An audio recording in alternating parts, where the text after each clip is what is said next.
അല്ലാഹുവിന്റെ പ്രവാചകൻ വീണ്ടും പറഞ്ഞു, വലഹറത്തുൽ കൈനാത്തു വൽ മആസിഫു. നമ്മുടെ വീട് മുഴുവനും ഖിയാമത്ത് നാളിന്റെ അടയാളമാണ്. വലഹറത്തുൽ കൈനാത്തു വൽ മആസിഫു.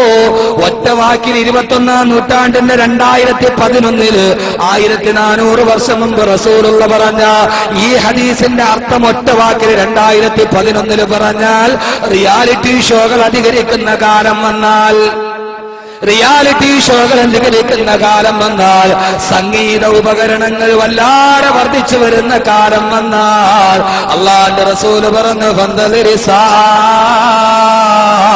നിങ്ങൾ ഖിയാമത്ത് നാളിനെ പരീക്ഷിച്ചു കൊള്ളുക. റിയാലിറ്റി ഷോകൾ അധികരിക്കുക. 40 കഴിഞ്ഞവനൊരു ഷോ, 45 തീർന്നവനൊരു ഷോ, 60ലേക്ക് കാലെടുത്തവന് മറ്റൊരു ഷോ, 18 കഴിഞ്ഞവന് വേറൊരു ഷോ, 12 കഴിഞ്ഞവർക്ക് വേറൊരു ഷോ, തലമുടി നരച്ചവനൊരു ഷോ, നരക്കാത്തവനൊരു ഷോ, മുട്ടുമടഞ്ഞവനൊരു ഷോ. ഇങ്ങനെ 10,000 ഷോകൾ വന്നാൽ മാപ്പിളപ്പാട്ടിനൊരു ഷോ, മാപ്പിള അല്ലാത്തതിനൊരു ഷോ. അല്ലാഹുവിന്റെ റസൂല് പറഞ്ഞു, അല്ലാഹു അമാനത്തായിട്ട് ഏൽപ്പിച്ച സ്വന്തം പെമ്മക്കളെ അരപ്പാവാട കൊടുത്തിട്ട് ജഡ്ജിമാരുടെ മുമ്പിൽ നൃത്തം ചെയ്യിച്ചിട്ട് അവളുടെ മാംസല ഭാഗം ഇഷ്ടപ്പെട്ടാൽ നിങ്ങൾ SMS അയക്കണേ എന്ന് ഉളുപ്പില്ലാതെ പറയുന്ന ഒരു സമൂഹത്തിന്റെ കാലം വന്ന ആയിഷ ബീവിയിട്ട, ഖദീജ ബീവിയിട്ട തട്ടം തലയിലിട്ടിട്ട് റിയാലിറ്റി ഷോകളുടെ സ്റ്റേജിലിരിക്കുന്ന പെണ്ണിന്റെ കാലം വന്ന പൊന്നുമോളെ, എന്ത് കാണാ നീ കാണിച്ചു പോയത്?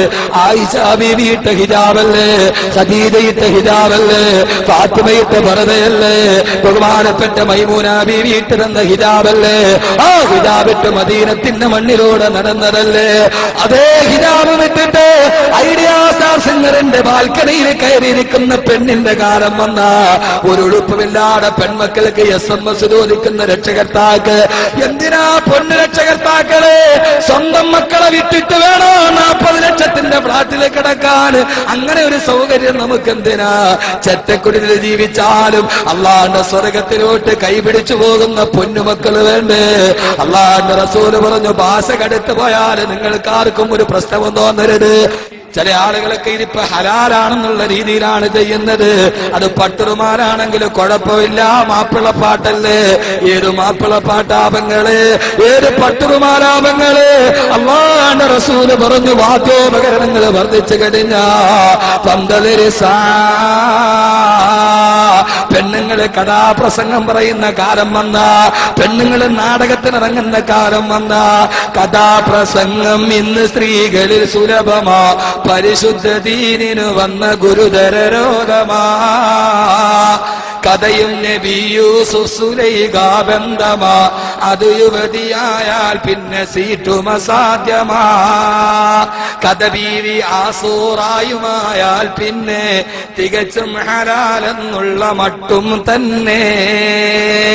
തഴവാ ഉസ്താദ് പറഞ്ഞതുപോലെ അതുകൊണ്ട് വാദ്യോപകരണങ്ങളുടെ അതിപ്രസരണം വന്ന അള്ളാന്റെ ഖുർആൻ പോലും ഓതുന്നത് വാദ്യമേളങ്ങളുടെ അകമ്പടിയോട്. അള്ളാഹു നമ്മളെ കാത്തുരക്ഷിക്കട്ടെ. അള്ളാന്റെ റസൂല് പറഞ്ഞു, റുബ്ബക്കാരിൽ ഖുർആൻ, എത്രയോ ആളുകളാണ് ഖുർആൻ ഓതുന്നത്. അവൻ ഓതുമ്പോൾ വൽ ഖുർആനു യൽഅനുഹു, ഖുർആൻ അവനെ ശപിച്ചുകൊണ്ടിരിക്കുകയാണെന്ന് നബി മുഹമ്മദ് മുസ്തഫ. റിയാലിറ്റി ഷോകൾ അധികരിച്ചാൽ അല്ലേ? ആണോ? അധികരിച്ചോ കുറഞ്ഞോ?